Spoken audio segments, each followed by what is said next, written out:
Betaholic, kita lagi di Bilik, Bincang with Betaholic. Hari ini kita bakal bicarain masalah yang gak pernah ada selesainya. Sakit hati, digantungin pacar, gak dilamar-lamar. Bukan. Di video kali ini kita mau ngomongin tentang polusi udara. Kalau ngomongin soal polusi, penyebab utamanya di Jakarta sebenarnya apa sih? Asap kendaraan, sampah, atau kurangnya tumbuhan hijau. Oke, semua benar. Dikutip dari CNBC bahwa ternyata PLTU bukanlah penyebab utama dari polusi yang ada di Jakarta, tapi kendaraan bermotor, apalagi sepeda motor. Wow, bener nggak sih? Coba kita melakukan sedikit survei. Ke kantor naik apa? Motor. Motor sih. Motor. Ke kantor naik apa? Naik kereta. Abang jomblo?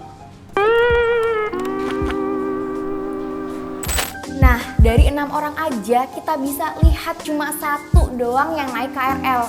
Walaupun satu lagi sih sepertinya jomblo. Sedangkan berdasarkan hasil penelitian Dinas Lingkungan Hidup Provinsi DKI Jakarta 2020, sektor pembangkit listrik termasuk PLTU hanya memiliki pengaruh 5,7% terhadap buruknya kualitas udara di Jakarta. Transportasi 67,4%, industri 26,8%, pembangkit listrik 5,7%, perumahan 0,42%, dan terakhir komersial 0,02%. Saat kita membahas isu polusi, semakin ini.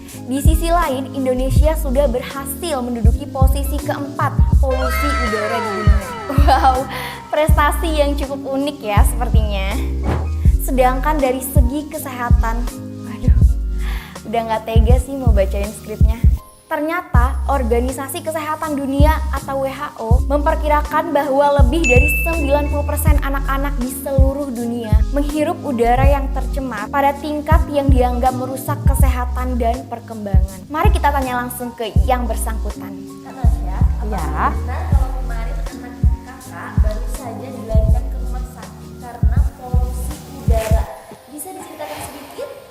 Sedikit ya. Oke. Jadi tuh sebenarnya awal mulanya tuh ya karena di rumah tuh sebenarnya satu rumah lagi pada batuk-batuk, kakaknya, neneknya, omnya tuh lagi pada batuk. Nah, terus anakku tuh demam berhari-hari, terus kayak naik turun.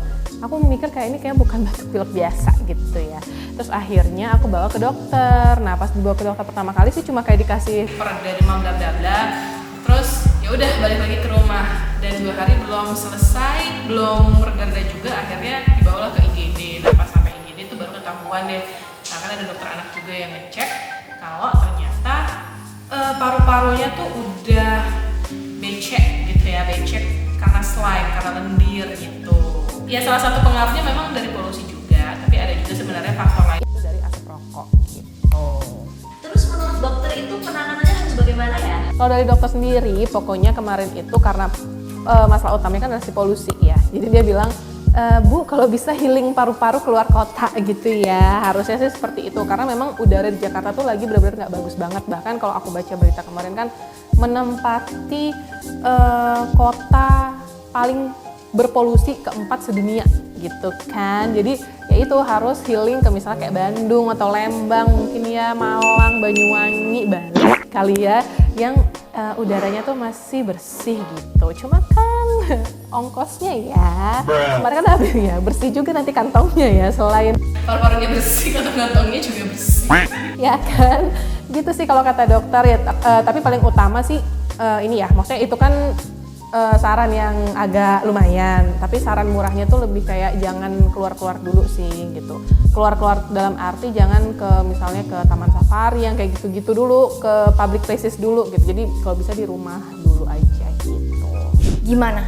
Masih yakin mau menerjang polusi udara yang semakin merajalela ini tanpa pencegahan apapun? Ingat guys, kita hidup memerlukan udara, tapi perlu digarisbawahi juga.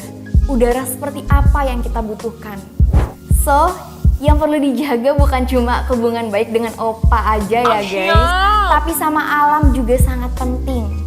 Nah, salah satu cara menjaga diri dari polusi udara itu gimana sih? Yang pertama, pakai masker. Yang kedua, mengurangi bepergian dengan kendaraan pribadi. Ketiga, bertanggung jawab pada sampah yang ada di sekitar kita, termasuk sampah kita sendiri. Dan yang gak kalah penting, menyediakan udara yang sehat dan bersih untuk diri sendiri di rumah.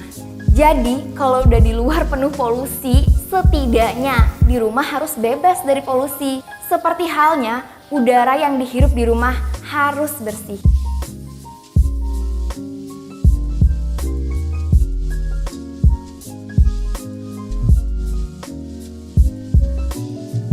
Oke, itu tadi pembahasan kita di Bilik hari ini.